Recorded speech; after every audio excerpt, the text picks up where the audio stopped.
बिस्मिल्लाहिर्रहमानिर्रहीम। अस्सलाम वालेकुम। आपको अपने channel A to Z tax consultant पे वेलकम कहता हूँ। नाज़रीन, मैं हूँ आसिफ नदीम और आप देख रहे हैं मेरा यूट्यूब चैनल और फेसबुक पेज। नाज़रीन, जैसा कि मैंने आपको कल के जो लास्ट हमारा लेक्चर था उसके अंदर मैंने आपको बताया था कि एफबीआई की तरफ से इनकम टैक्स ऑर्डिनेंस के सेक्शन 111 यानी कि 111A(C) के तहत नॉन रेजिडेंट को टैक्स के अंदर एग्जेम्पशन दी गई है। दो सेक्शन है जिनके अंदर एग्जेम्पशन दी गई है, यानी कि नॉन रेजिडेंट अपने एग्जेम्पशन क्लेम कर सकते हैं। वो कौन कौन से सेक्शन है? वो जो सेक्शन 236C है और सेक्शन 236K है, जो डील करता है प्रॉपर्टी की सेल को और प्रॉपर्टी की परचेज को।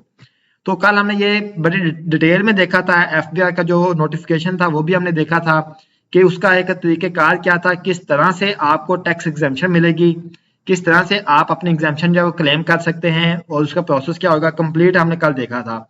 आज की जो हमारी वीडियो है इसके अंदर मैं इंशाल्लाह आपको जो है यहाँ पे प्रैक्टिकली बताऊंगा कि आपने अगर एग्जेम्पशन क्लेम करनी है तो उसके लिए आपने किस तरह से पीएस आईडी जनरेट करनी है, किस तरह से आपने चालान बनाना है, उसमें क्या क्या डिटेल आपने मेंशन करनी है, कौन कौन सी चीजें हैं जो आपने अटैचमेंट में डालनी है। ये तमाम चीजें जो है वो आज के इंशाल्लाह इस टॉपिक में मैं आपको बताऊंगा। तो आपने अगर अभी तक हमारा चैनल सब्सक्राइब नहीं किया, जल्दी से चैनल को सब्सक्राइब कर लें और बेल आइकन दबा लें ताकि जैसे ही अगली वीडियो अपलोड हो आप तक उसका नोटिफिकेशन पहुंच सके और टाइम पे आप इस चीज से इस्तेफादा हासिल कर सकें। तो चलें नाज़रीन, स्टार्ट करते हैं। हम अपने टॉपिक की तरफ चलते हैं। हम जो है ना अभी मैं लेके जाता हूँ आपको गूगल पे, यहाँ पे जाके मैं इंटर करूंगा irs.fbr.gov.pk। जब ये मैं इंटर करूंगा तो उसके बाद मैंने इसको जो इंटर का प्रेस करना है तो मेरे पास ये एक विंडो ओपन हो जाएगी। इस विंडो के अंदर मैंने यहाँ पे इसको लॉगिन नहीं करना है क्योंकि हमने पीएस आईडी बनाना है और उस बंदे का बनाना है जो नॉन फाइलर है, जिसका नाम एफबीआई की एक्टिव टैक्स पेयर की लिस्ट में नहीं है। तो मैंने इसको यहाँ पे लॉगिन नहीं करना क्योंकि नॉन फाइलर का लॉगिन ही नहीं होगा। तो मैं क्या करूंगा, सिंपल ये देखें सबसे ऊपर मेरे पास ये एक टैब है ई पेमेंट्स का, मैंने यहाँ पे क्लिक करना है। जैसे ही क्लिक करूंगा तो मेरे सामने ये देखें ये एक विंडो ओपन हो जाएगी। ये मेरे पास एक पूरी विंडो आ गई है जिसके अंदर मेरे पास डिटेल। अब यहाँ पे देखें ये जो फॉर्म है ये है सेल टैक्स का।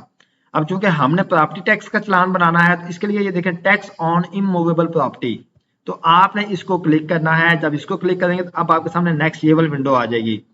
अब यहाँ पे हमने अपना जो है वो चालान क्रिएट करना जो स्टार्ट करना है। सबसे पहले आपने क्या करना है, यहाँ पे आप ले लें पेमेंट का सेक्शन। आप कौन सी पेमेंट जो है ना, आप कौन सा चालान बनाना चाह रहे हैं?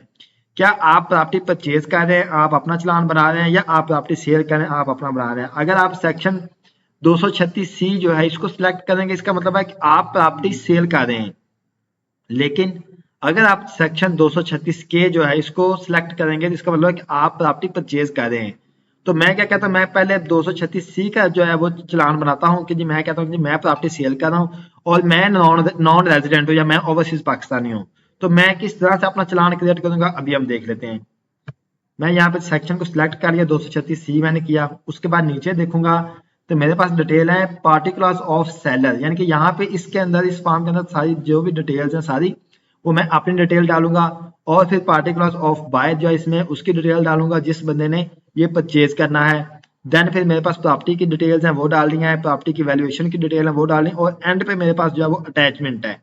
तो मैंने यहाँ पे अटैचमेंट में जाके जो कि कल हमने नोटिफिकेशन देखा तो उसके मुताबिक मैंने जो अटैचमेंट जो चीज अटैच करनी है वो मेरा है नॉन रेजिडेंट कार्ड है या फिर मेरा नई कॉप है, यानी कि नॉन रेजिडेंट जो इंडिविजुअल पाकिस्तानी है उनका जो कार्ड है वो आपने यहाँ पे यानी कि अटैच करना है। ठीक है, पीओसी कर लें या फिर नई कॉप कर लें, जो भी आपका कार्ड बना हुआ है आप दोनों में से एक जो है वो यहाँ पे अटैच करेंगे। सबसे पहले जाता हूँ पार्टिकुलर्स ऑफ सेलर के अंदर। यहाँ पे मैं क्या करूंगा, सबसे पहले इसका स्टेटस देखूंगा जी नॉन रेजिडेंट है। अब नॉन रेजिडेंट स्टेटस है, अच्छा टाइप क्या है, यहाँ पे मैंने इसको बताना है कि मेरे पास कार्ड कौन सा है, नई कॉप है या पीओसी कार्ड है। तो मैं क्या कहता हूँ, मैं इसको कहता हूँ जी मेरे पास नई कॉप कार्ड है। और उसका रजिस्ट्रेशन नंबर क्या है जी, मेरे पास जो है 35101।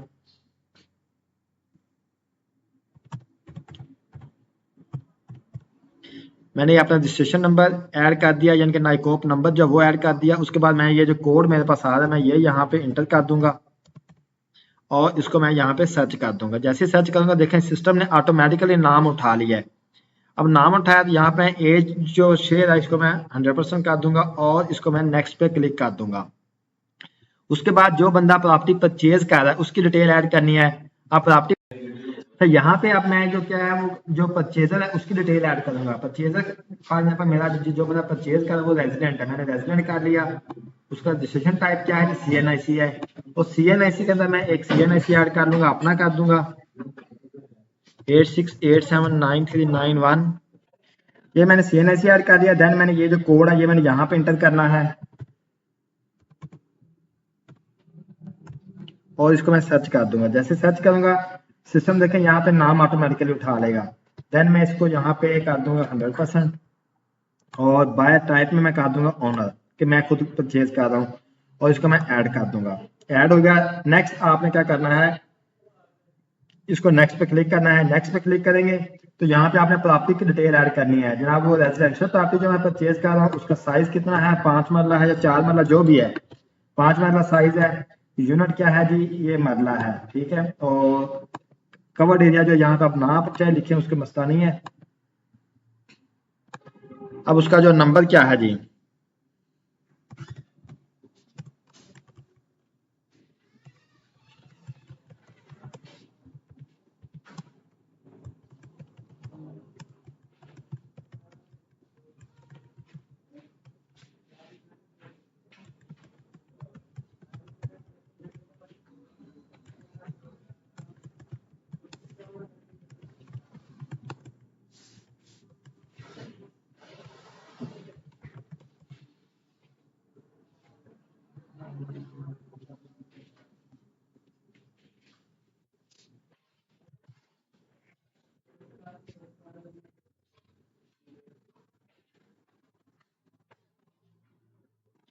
इस तरह से करके आपने अपने तमाम तर डिटेल जो है वो आपने ऐड कर लेनी है। जब सारी डिटेल ऐड हो जाएंगी देन आपने यहाँ पे इसको क्लिक कर देना है नेक्स्ट पे।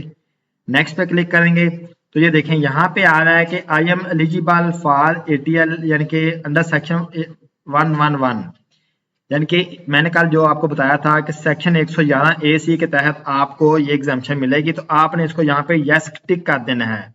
टिक करेंगे तो यहाँ पे एक नोट आ जाएगा, note this PSID shall be payable after due approval from concern tax officer. ठीक है, यानी कि जो आपको आपका जो इनकम टैक्स ऑफिसर जो होगा उससे जब आपको अप्रूवल मिल जाएगी फिर आपने इसकी पेमेंट करनी है। तो यहाँ पे आप मैं प्रॉपर्टी की वैल्यू लिख देता हूँ। मैं कहता हूँ जी ना मेरा जो प्लाट मैं परचेज कर रहा हूँ ये 25 लाख रुपए का प्लाट है।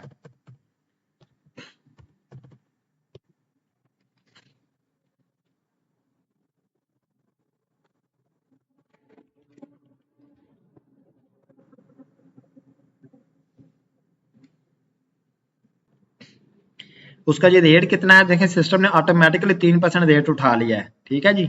देन अमाउंट कितनी बनी टैक्स की, ये आएगी अमाउंट आपकी, और पे भी आपने 75,000 ही करनी है। उसके बाद मैं इसको यहाँ पे अब लेके जाऊंगा अटैचमेंट के ऊपर, और अटैचमेंट में जाके आपने PDF की फॉर्म में आपने अपना नॉन रेजिडेंट या नॉन रेजिडेंट पाकिस्तान जो कार्ड है वो आपने ऐड कर देना है, या फिर आपने क्या करना है, आपने अपना नाइकोप कार्ड जो है वो आपने ऐड कर देना है। उसके बाद आप इसको यहाँ पे सबमिट पे क्लिक कर देंगे तो ये आपका जो PSID है ये सबमिट हो जाएगा, आपका जो चलान है ये सबमिट हो जाएगा।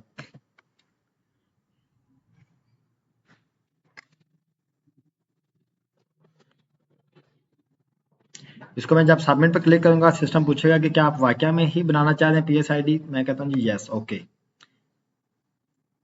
देखिए जी ये मेरे पास PSID जो है वो जनरेट हो गया। अब मैं इसको यहाँ पे प्रिंट पे क्लिक करूंगा तो ये मेरे पास PDF में सेव हो जाएगी। अब जब मैं इसको ओपन करूंगा तो ये जो PSID क्रिएट हुई है ये PSID अभी आपकी प्रोविजनल आई है। देखिए उससे ऊपर सबसे ये इंपॉर्टेंट चीज ये है, this provisional PSID and can be paid after due approval from authorised officer. जैसा कि कल हमने नोटिफिकेशन के अंदर देखा था कि मैंने आपको बताया था कि जब आप अपना एक चलान क्रिएट करेंगे तो वो आपका मुतलका कमिश्नर के पास जाएगा। जो कमिश्नर है आपका वो उसको शेयर कर देगा आगे नेक्स्ट आपका जो डिप्टी कमिश्नर है उसके पास, और जो डिप्टी कमिश्नर है वो आपको उसकी अप्रूवल देगा विद इन 1 डे। जब जैसे आप ये सबमिट करेंगे with in 1 day deputy commissioner आपको अप्रूवल देगा कि आप नॉन रेजिडेंट के एलिजिबल हैं या नहीं हैं।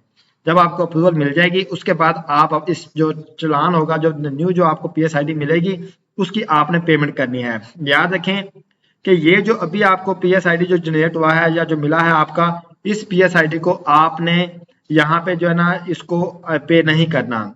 आपने वो वाली PSID पे करनी है जो अगर आप इस वाली PSID को पे कर देंगे तो आपकी जो पेमेंट है ये आपकी वेस्ट होगी, आपकी पेमेंट ज़ाया हो जाएगी। तो आपने जो अभी ये आपका ये जो प्रोविजनल PSID आपकी क्रिएट होगी है, इसको आपने नहीं पे करना, बल्कि जब आपका जो मुतल्लिका जो कमिश्नर है वो आपको अप्रूवल दे देगा कि आप वाकई में ही नॉन रेजिडेंट पाकिस्तानी हैं और आप जनाब इसकी जो एग्जाम्पशन है, जो सेक्शन 111 के तहत जो आपको एग्जाम्पशन मिली है, वो आप एग्जाम्पशन जब अवेल कर लेंगे तो फिर आप उस वक्त आपको जो एक जो परमानेंट जो PSID मिलेगी, उस PSID को आपने पे करना है।